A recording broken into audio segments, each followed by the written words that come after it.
Today is Friday. I'm sitting at the hospital. I'm fucked up right now. I've been throwing up for about a month. You're killing me. My body's hurting. I sweat. I shake. I think I've been feeling like this for a month straight. I throw up every day, all day. I don't feel good. I smoke a lot of bud. But that's all that I do. I quit drinking. I just got out of prison.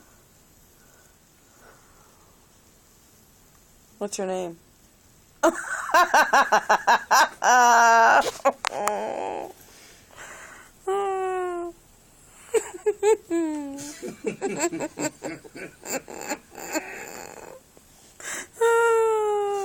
Shit, you know what it is.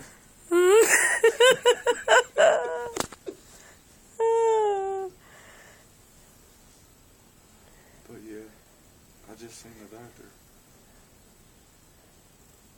I think he'll be back with the other guy.